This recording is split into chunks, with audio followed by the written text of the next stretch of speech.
فك رقبة أو إطعام في يوم ذي مسغبة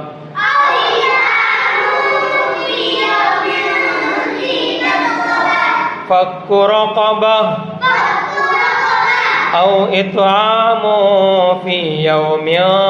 ذي مسغبة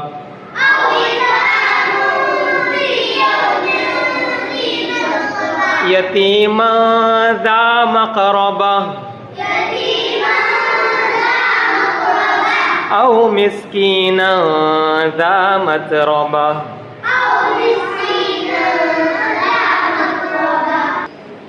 فك رقبة أو إطعام في يوم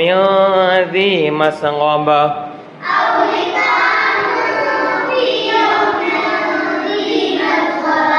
يتيما ذا مقربة أو مسكينا ذا متربة